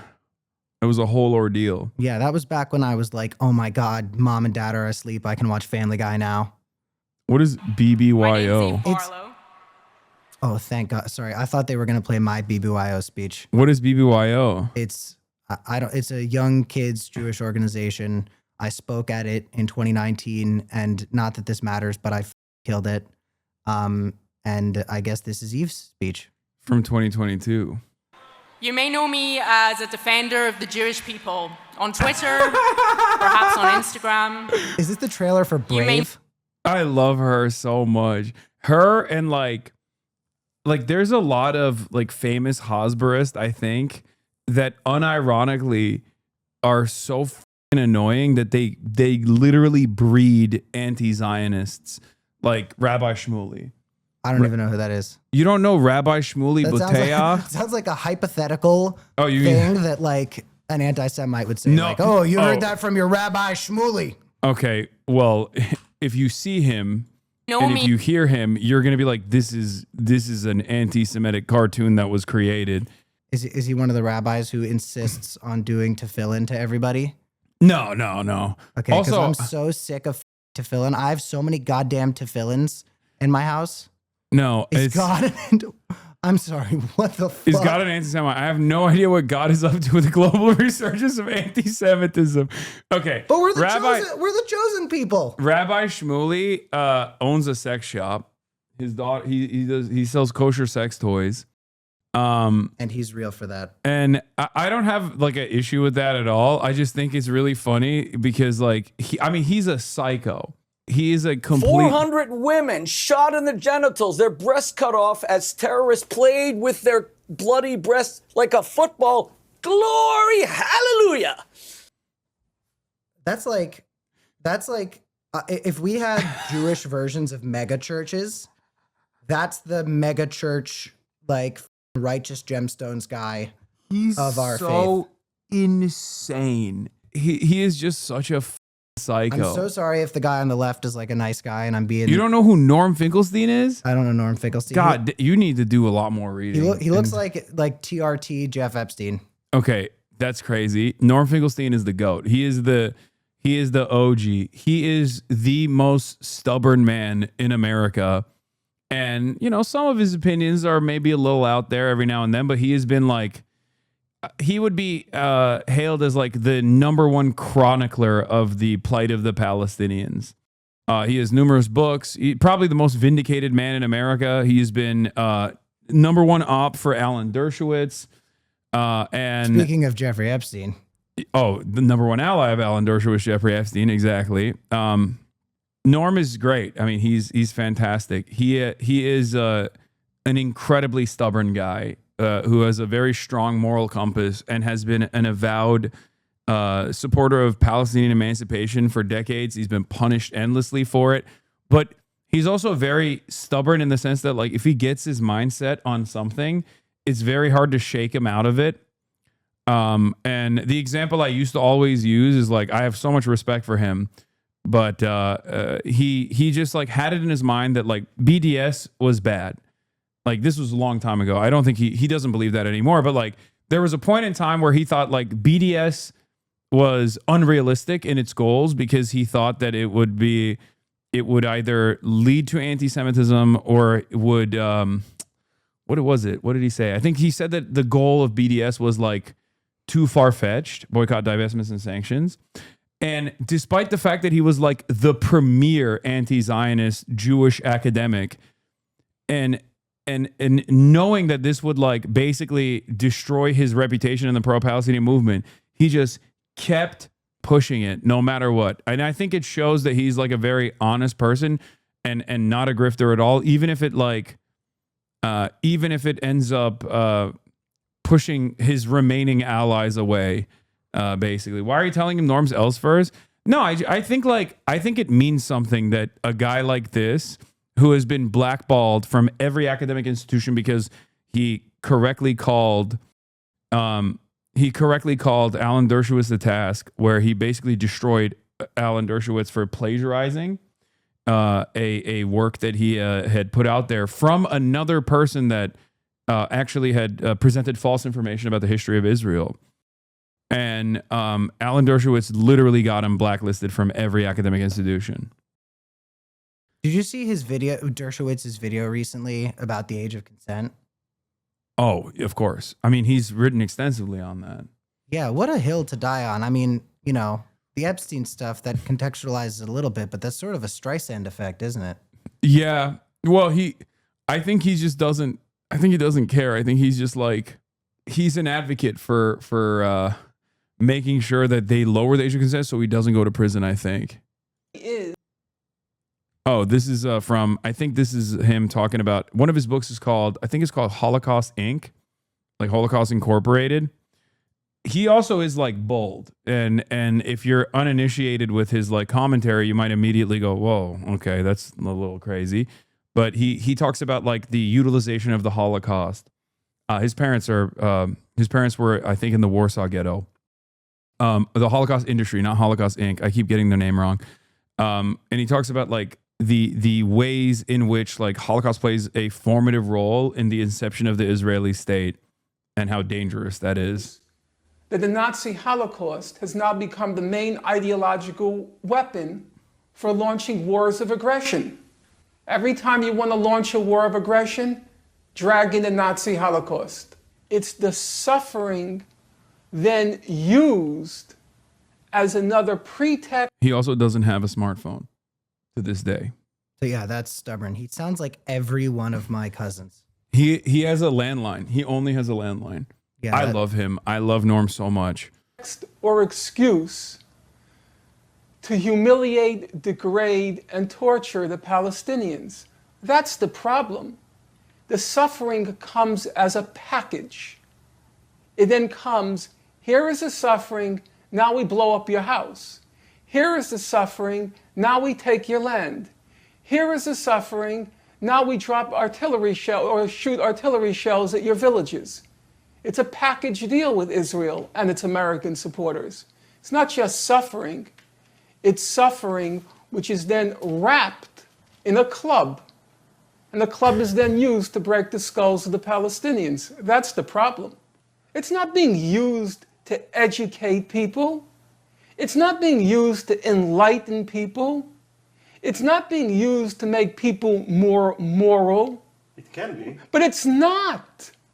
I mean, it's not. That's the whole point. Of course it can be, but it isn't. It's the best thing that will ever happen to Israel if they get rid of these American Jews who are warmongers from Martha's Vineyard. And they're warmongers from... This is the funniest cope. I love Sam Cedar. He does a different version of this where Sam will say, it's the Russians that came after the USSR that made Israel so violent.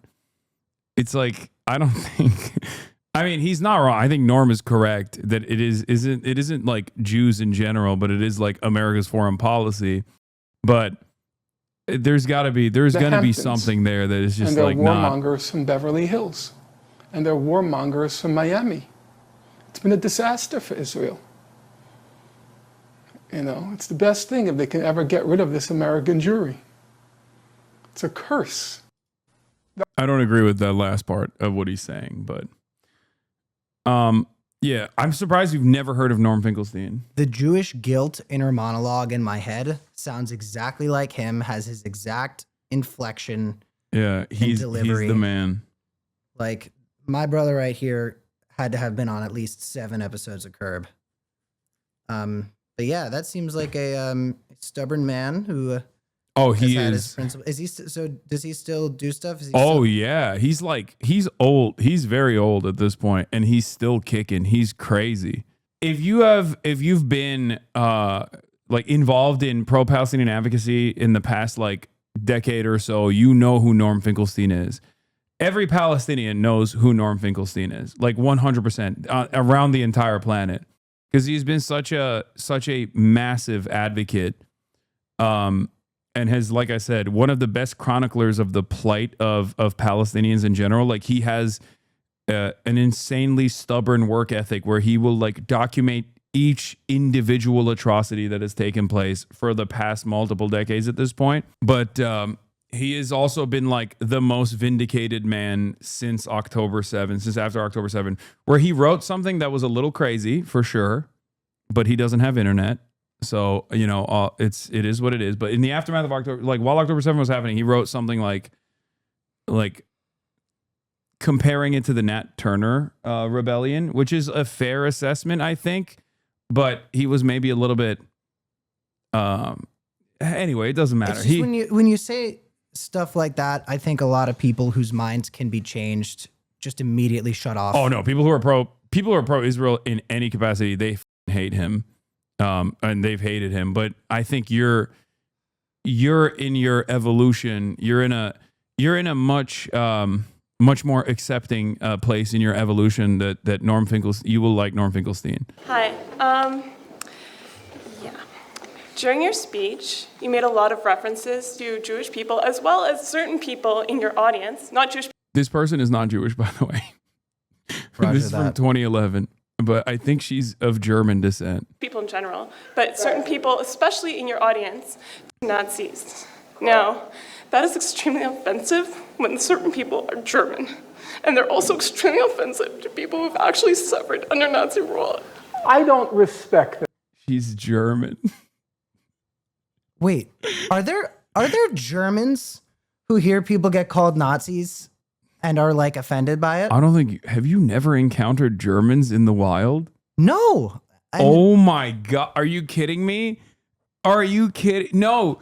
German motherfuckers are the #1 dick riders of Israel, like across the board. I knew that. I knew about and they get Germany. So mad. Whenever I say like, this is Nazi shit, I can always, because I have an international audience, I can always count on a German like social democrat or whatever the to come in my chat and chirp at me about how like you are not being very careful with the words, with the precise language, like with the precise language that you should be using. I'm very disappointed in you. I'm normally a big fan. There's also just like a straight up Nazi party happening there, isn't there? Yeah, they hate those guys. They hate the AfD. The German liberal is a very interesting phenomena. The German liberal is like unlimited support to Israel. Israel has never done anything wrong. Deeply ashamed of the Holocaust. Hates the AfD, but also simultaneously will do like, you know, the exact same, like will have an affinity towards like Nazi style politics when it comes to not Jews but Muslims. And, Right. and Is the it is AFD extreme. Is the AFD one of the far right groups that Netanyahu plays nice with, or are those other guys? They play. Yeah, they they did an anti-Semitism conference in Israel recently that had to shut it down because they invited too many Nazis to the anti-Semitism conference in Israel. They had I think they had the AFD guys and they had the National Front French guys in. That they sent into Israel, and everyone was like, "What are we doing?" Like there were people in Israel that were like, "Come on, dude, this is too much." And there you have it with sort of the anti-Semitism only exists on the left, giant operation around the world to suggest that it's just like a far left progressive Democrat thing. You say to them like, "Oh, if you want to invoke the Holocaust, if you want to talk about the Holocaust as some sort of justification for this, where did the Holocaust start? On the far right in Europe. What's Netanyahu's stance on the far right in Europe?" And it's he's broing out with them harder than he is with the Nelk boys. Netanyahu's also, I don't know if you know this. This is Netanyahu's a Holocaust revisionist. In what sense? Let me show you. Benjamin Netanyahu hates Palestinians so much and hates Arabs so much that he once famously had a very big gaffe that was criticized by Israeli society as well, where he said that Adolf Hitler, verbatim, Adolf Hitler did not want to kill the Jews. He learned that he should kill the Jews by talking to the Palestinian mufti.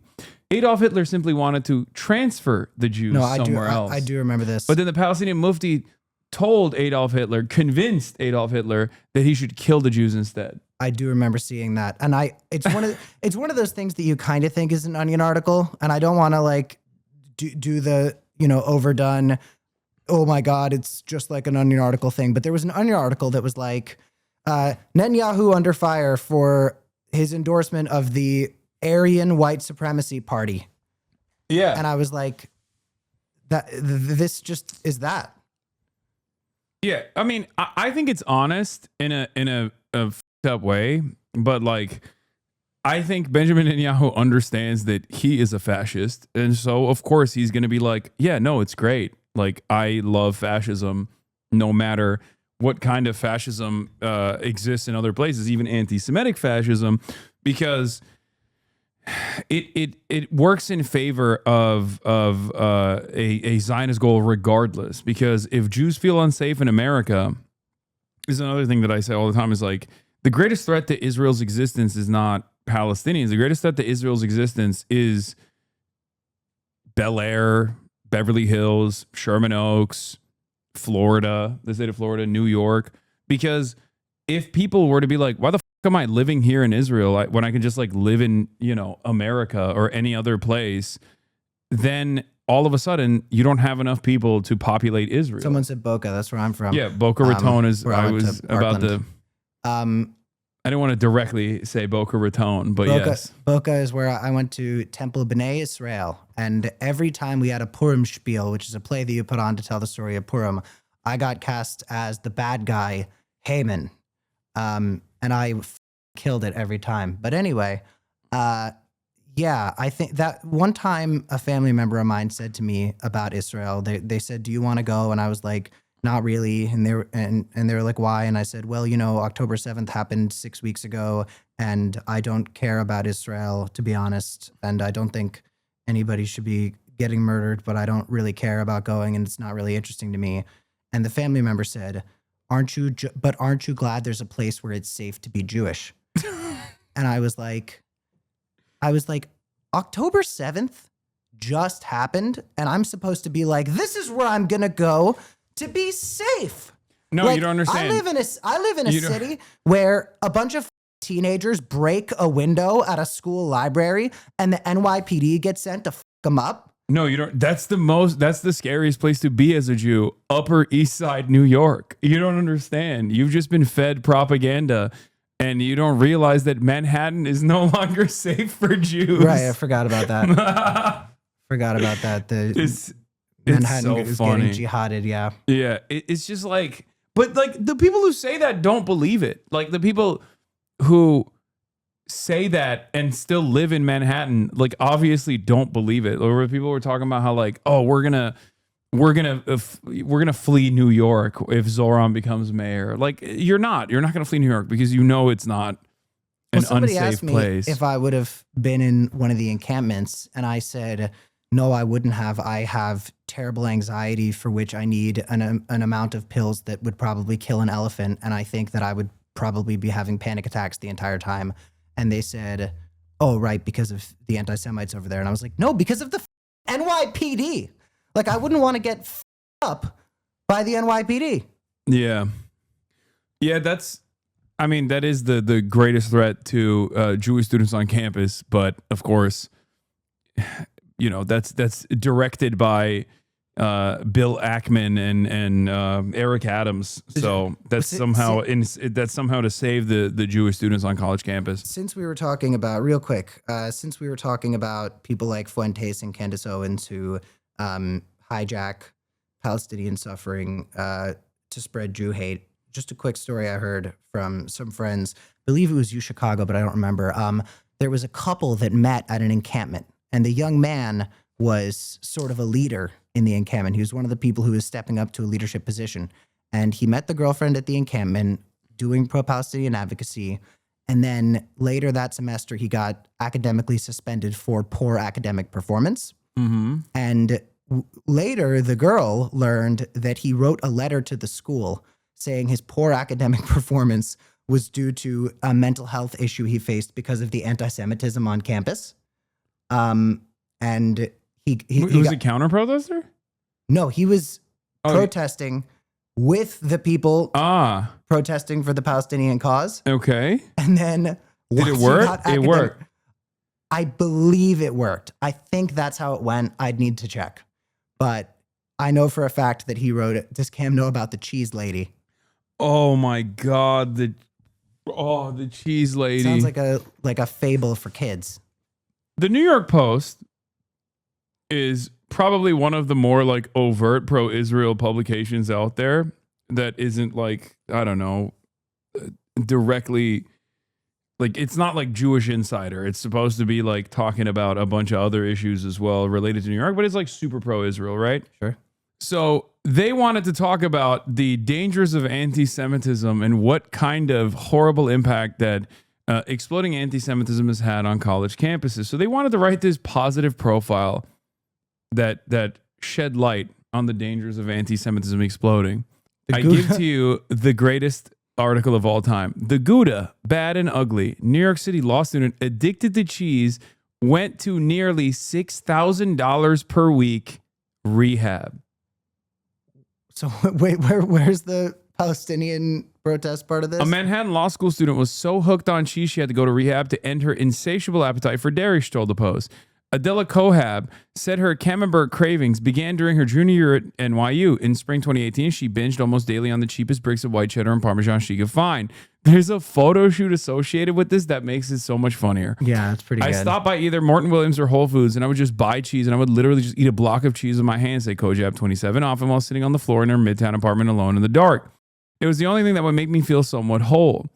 A feta fiend said she devoured an estimated 5.5 blocks of cheese per week, along with savory Parmesan crisps she stocked in her pantry. Her pitiful attempts at a salad, she said, amounts to eating Parmesan with Caesar with lettuce on the side. I kept telling myself it's actually cheaper to buy some blocks of cheese than to get a $12 salad at Fresh & Co. I was telling myself I was making an economic decision as people with addictions rationalize. Anyway, the dairy diet quickly wrecked Kojab's health. Her weight skyrocketed. She also stopped menstruating for 5 months during the throes of her cheese feast and became at risk for type 2 diabetes. My mom said, "You're not well. You're not okay. You need to go away for a while," she said on the family intervention that saved her. Attending a 2-week wellness retreat at Hilton Health in South Carolina, which cost a minimum of $5,820 a week, helped the Asiago addict gain control over her eating disorder. Why am I telling you this? Kojab settled an anti-Semitism lawsuit she brought against NYU in 2019 and is also set to graduate from Cardozo School in Law, said that the anti-Semitism that she experienced is what caused her to relapse on her cheese addiction. In 28, relapse now? Look, Kojab said her addiction stemmed from stress. She was the president of a Zionist university group called Realize Israel, at odds with other student activists and professors calling on the university to sever ties with Israel. So, okay, but this is recent.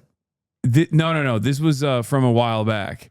And I think they published this recently, but I think that it was like coming back or something. Like her cheese addiction was coming back because of the exploding anti-Semitism, but she won her lawsuit.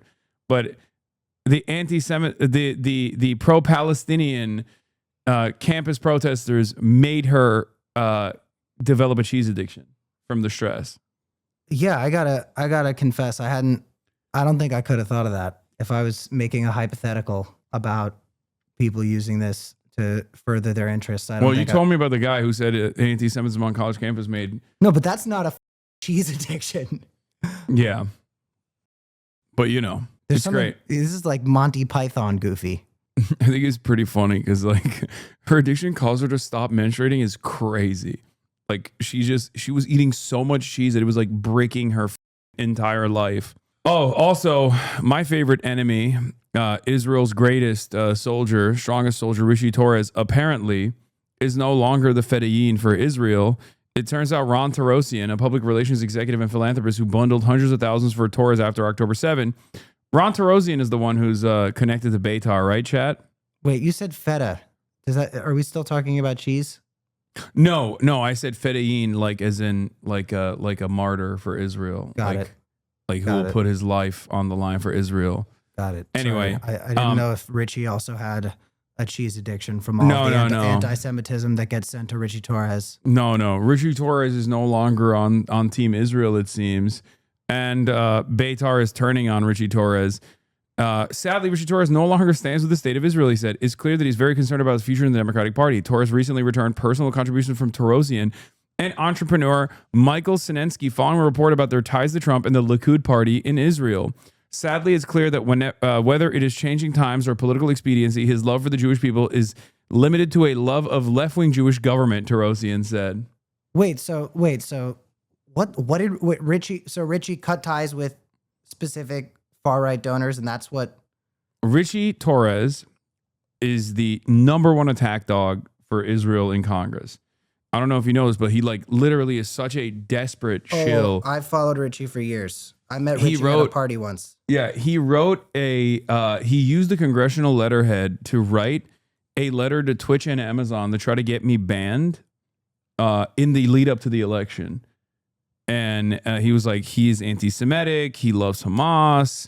He he said like all Jews are inbred or something. Because I was talking about like some Kahanist terrorists fucking up the aid that was going in, and he basically was trying to get me banned, literally in the lead up to the fucking general election. Like 5 days before the general election, he tweeted about me more than he tweeted about the election itself. Well, I mean, if you look at his social media, he like 2 for every 3 tweets is about Israel. Yeah. And it's about, you know, I mean, I can't keep up with which people who do Hasbro want you to get banned. Like I try to keep up with it. It's tough. But Richie has been on this for years. And I think that he might be starting to realize that this is not going to go well for him in his next primary. Oh no, he's going to get primaried for sure. Isn't Michael Blake maybe going to do that? Michael Blake wants to do it. I said it already. I said anyone who will successfully primary Richie Torres, I'm on board. I will come out and door knock for you. Was Michael Blake the one at the mayoral debate who, when asked who the most effective Democrat was in office, he said himself? I don't know if he might have said someone at the mayoral debate was asked who the most effective Democrat in office the past couple of years has been, and I think Zohran and Brad Lander said the mayor of Boston. Yeah, she was great. Yeah, and I'm pretty sure, unless I'm mistaken, Michael Blake said himself. Richie Torres hasn't tweeted the word Israel or Hamas since June 18th, 14 days ago. That's the longest stretch by 7 days that Torres has not tweeted one of those words since October 7th, 2023. Yeah, since Zohran's victory, he has been really reconsidering his stances because he wants to stay in office. But yeah, in that process, I guess like he gave back some of the donations that come from Betar. You know Betar, right? No. You don't know Betar? No. Oh, yeah, I follow them. These guys, they're fucking insane. I follow them. They're terrorists. A lot of these orgs kind of blend together for me, but I follow a good amount of them. Yeah. Betar is like the crazy one where the woman was like harassing some Zohran Mamdani door knockers and being like, I'm Jewish. I can do anything I want. They're like a anti-Semitic meme. I mean, they are the people that give the list of people to deport. Oh, like the Department of Homeland Security. Is that the group of alumni from those colleges that get together and do it? And like the parents and the family. That's just like you're talking about like the WhatsApp groups and shit. No, this is like there's Canary Mission, which is a doxing organization that's also literally gets grants from the Israeli Knesset. And Betar is like an even crazier version of this. Betar is like the serial harassers led by a guy who was, I think a guy who was charged with like stalking and revenge porn. Right? That's Ron Tarosian, right, chat? They're so wild that ADL distanced themselves from Betar. They were like, or no, that wasn't Ron Tarosian. That was Ross Glick. Ross Glick is the stalker. Wait, I don't know who Ross Glick is. Ross Glick runs Betar. Here, this is Ross Glick of Betar loses a duel to Brace. But I have freckles. You so are what? crazy ugly. Are you anti-freckle? This is my buddy. Do you know TrueAnon? Yes. This is Brace from TrueAnon. Got it. He found this video. It was a difficult day. Ross Glick, executive director of Betar USA, had to be separated from a young blonde woman he refused to stop filming in a park and grew aggressive and strange. His son was with him, humiliated. Betar is a freak show. And then this is a meeting of the minds. Come over to me and got in my face. What is up with the freckles? But I have freckles. You so are what? crazy ugly. Are you anti-freckle?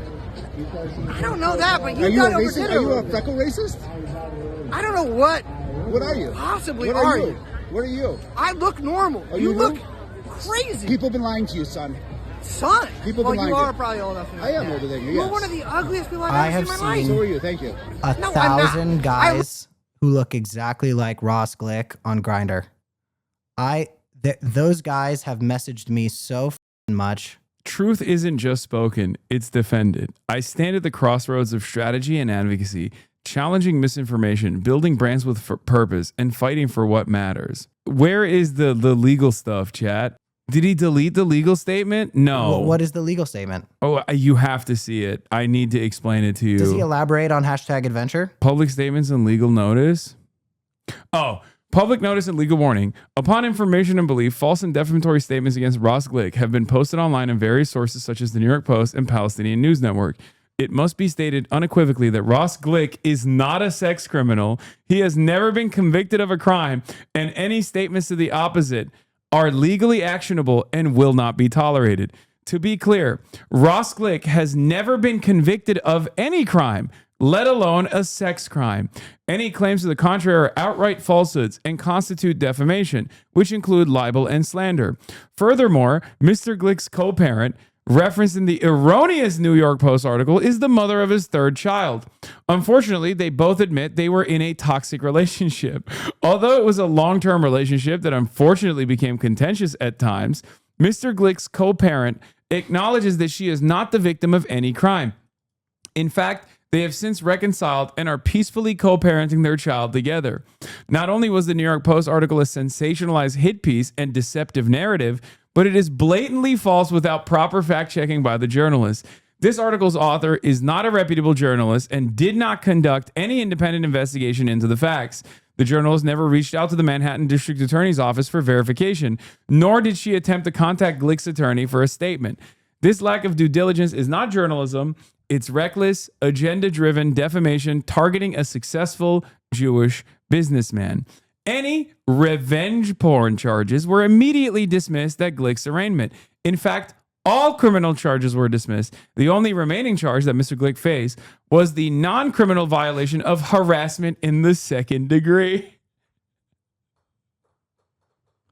It's like when you talk about Michael Rappaport And people are like, no, he didn't do anything that bad. He just kind of stalked and harassed somebody.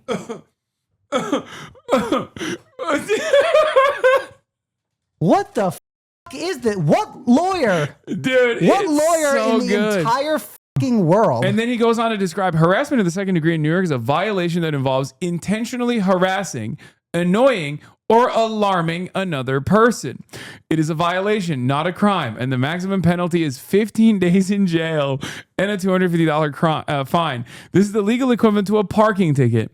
Moreover, this resolution was agreed upon by all parties, including Mr. Glick's co-parent. This statement serves an official and final legal warning to all individual social media users. Like they put this up so that you can't say he's like a sex criminal or something. So he'll sue you. He's very litigious. Okay, anybody watching this, any fans of other internet people? This who was the Hasan New York is Post upset, article. Any fans of Hasan's haters and ops and everything? We did not say anything. Yeah. We just read a legal statement. Yes. In defense of, I already forgot his name, the grinder guy. Ross Glick. Ross Glick. Yeah, it's so funny. Anyway, but these guys, Ross Glick and like Ron Terosian are buddies. Ron Terosian is a separate guy. And they are now upset about Richie Torres because Richie Torres has given back the funds that he got from Ron Terosian, who is, of course, also a fucking psychopathic right-wing neo-Nazi for Israel. So that's where it is. People are escaping some of the at least like most right-wing versions of Israel defense here. It's and the people who are still defending are standing back and standing by. Like it is getting really aggro. One of my pro-Israel Hasbara influencers who I follow is a gender non-conforming individual. I'm not sure to what degree, because this individual's pronouns in this individual's bio are pronouns let/them/go.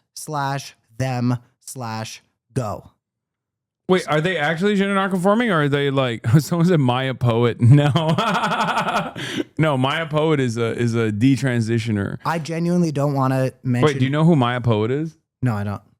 Oh, Maia Poet became a detransitioner grifter after October 7. Because there is there is a version. Look, some of the greatest minds. Okay, some of the greatest minds are working on very unique ways of defending Israel in the Western world. Maia Poet is perhaps one of the most insane versions of this. Some people say they were never like fully invested in transitioning at all, and that it was a grift from the start. I don't know if that's the case or not. I think that they were just like genuinely crazy from the start, but here's another New York Post article. Everyone in chat feels bad for me that I'm learning about all this shit. October 7th made me realize being trans is a luxury belief, so I'm detransitioning.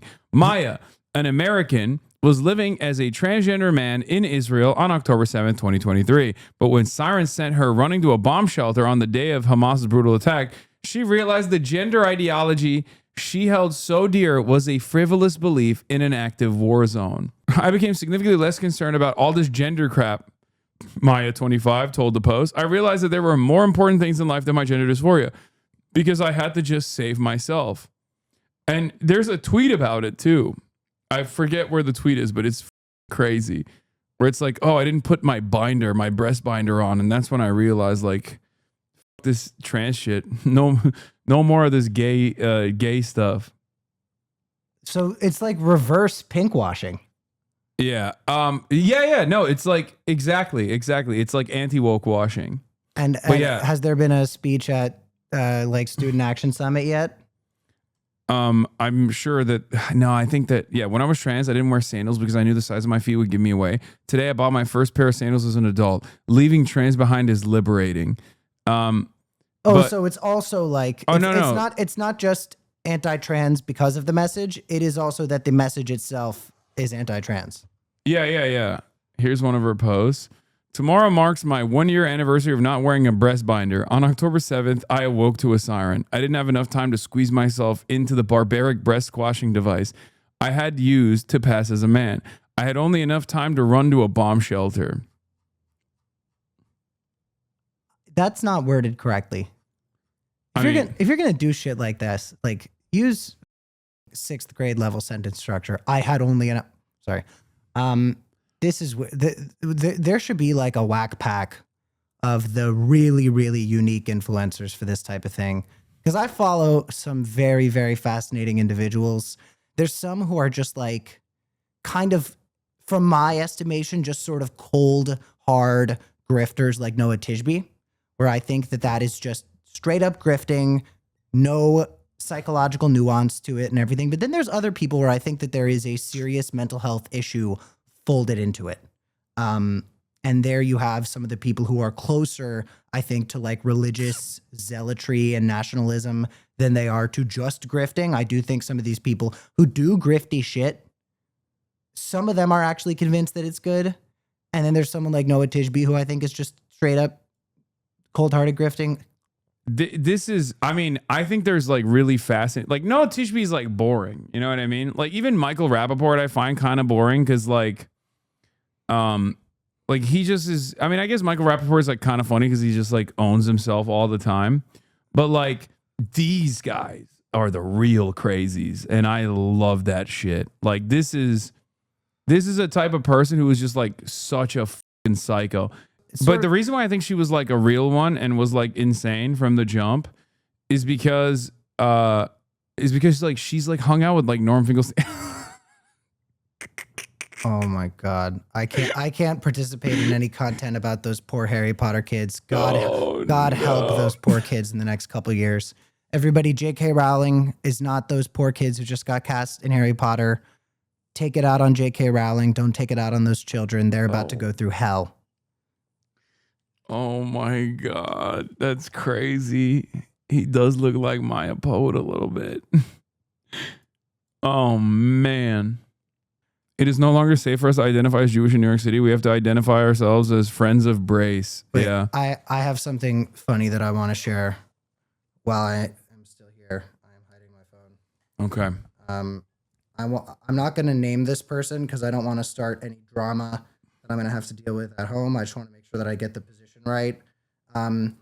The chief executive officer of both the Republican Jewish Coalition, an organization dedicated to enhancing ties between the Jewish community and the Republican Party, and the Jewish Policy Center, a think tank that examines public policy from a Jewish perspective. I just learned that not only is he my cousin, we are like not far at all from each other on my family tree.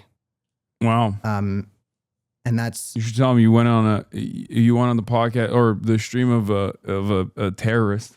I guess I'll have to. But I just, my grandma casually brought it up the other day and I was like, what the And then I looked into it and I was like, oh my God, like there's not a lot of Jewish people in this world. There are very, very, very few of us. So it can't be that surprising when I find out I have relatives, but yeah, that guy and I are pretty closely related. Yeah, it'll make for a heated Thanksgiving conversation if you guys ever get together in a big family gathering. Runner up for Anti-Semite of the Year, I was number 2. I lost the Anti-Semite of the Year on what list? Stop Antisemitism. Who was number 1? Candace Owens. Fuentes didn't get it? No, Candace Owens got it. But to be fair, I mean, she is. It's like it's Stop Antisemitism has 2 speeds. Either they just like will find someone who is an anti-Zionist and then claim that they're anti-Semitic, or sometimes they'll find like if there's a big list and there's like people of color on the list, they'll go over the person of color. Sometimes it's Kanye and it's valid. Sometimes it's Candace Owens and it's valid, and then other times it's Ilhan Omar or someone who works at Ben and Jerry's, and it's ridiculous. Well, I got second place. I beat Greta Thunberg. Oh wait, somebody said Mrs. Rachel. Has she made it on yet? She's been posting about Miss Rachel quite a bit. She's been posting nonstop about Miss Rachel. Miss Rachel is the number one op of Jewish people, according to Stop Antisemitism. I do think stuff like that makes normal people go, ugh. That's what I was going to say. In a way that these guys don't understand. Like, even if, like, obviously I don't agree, and I don't want to, give advice to people that want to do propaganda for the ethno-state that is doing a genocide. But, keep up the good work, I guess. But you're coming across as repulsive to normal people. That's the thing is, like, Miss Rachel is the Mr. Rogers of this era. An angel. And if I were one of the people at these organizations, I would rather not even direct attention to her at all, because not only is she so extraordinarily consistent and fervent on this, she also does so in such a non-toxic and accessible and human way. Yeah. That and she's had a tremendous impact. There's a lot of people who have, through her advocacy, found the courage to speak out, and I wouldn't want to draw attention to that if I was Stop Antisemitism. I would want to just kind of let it exist on, behind the scenes, so we could point to people who are easier to characterize as fringe. How the fuck do you characterize Ms. Goddamn Rachel as fringe? Yeah. They keep shitting on her in that video where she sings and dances with a little girl who lost her leg in Gaza too. Like, so it's like so insane. Like, it does not, like, this is what I mean. I feel like a lot of people who are pro-Israel are post October 7, like, super echo chambered, where they just do not entertain anyone that is even remotely calling into question this, like, allegiance, and they immediately cast them aside. And because of that, their propaganda initiatives suffer dramatically, because they just, like, they don't realize, like, to the outsider who didn't, like, get indoctrinated at an early age, or even to many young Jews that have been indoctrinated, but then also saw Israel not with, like, 30 decades of propaganda that is, like, only pro-Israel, but instead their first foray into this was, like, October 7, terrifying, but then immediately after that, what Israel did. So I think that played a big role in a lot of, at least from my experience, like, talking to a lot of young American Jews in my community, they very quickly were like, oh, I didn't even develop enough ties with Israel for me to, like, defend it so vociferously, and therefore I'm out. Like, this is a foreign country. I don't want anything to do with it. I don't like what's going on. And a lot of the people who are older, who are invested in defending Israel, are so far removed from even that perspective that they just don't understand how they come across when they say stuff like, oh no, that starving child that everyone has seen, that child has a genetic disability.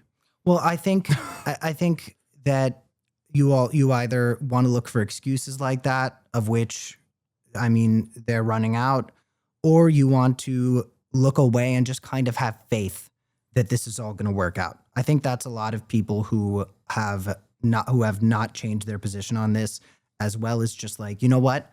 If I just close my eyes and if I look away, I don't have to ask any questions. I don't have to face any realities that are challenging to me.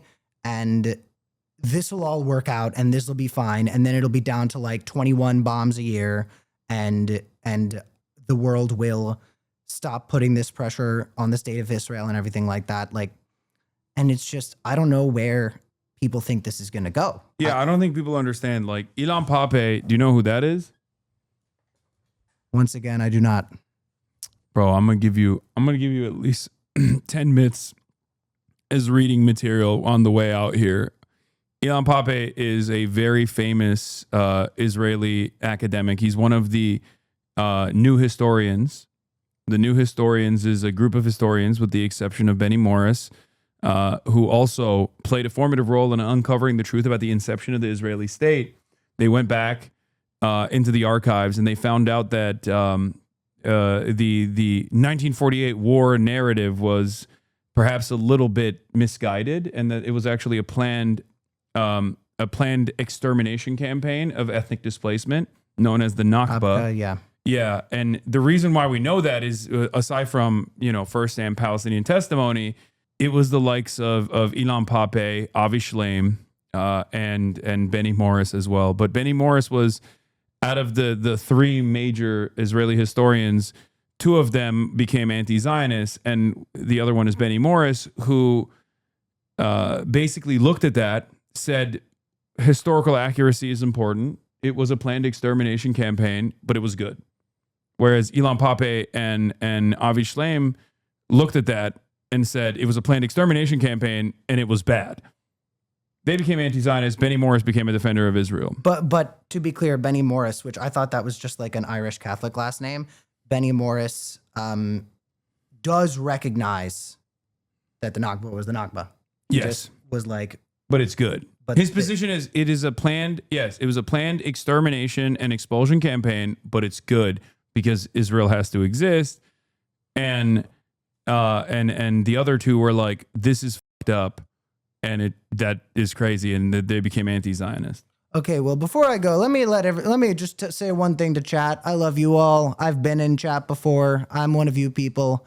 But let me just say, for everyone cooking me for not knowing a bunch of the references that have been pulled today, let's have it for the record. I didn't fucking need to understand what's going on. All right. It didn't require a lot of academic text for me to see this and recognize what was happening. So I'm pretty behind. No, it's good. It's okay. More for me to learn, but I didn't have to read that far into it to see what was going on here. It was actually pretty crystal clear. Didn't require a lot of thinking. So you can hold that truth in mind. I'm gonna go watch the end of the Brewers game. It was good seeing you, brother. All right, thank you, Cameron Kasky. I will. I'm gonna give you that book. Hold on, before you leave. I have one. I have an extra one. Yeah. But yeah, I'll actually end it on that note, ladies and gentlemen. Thank you for coming on another half day, and I'll see you tomorrow as always. All right. Peace, everybody. Bye bye.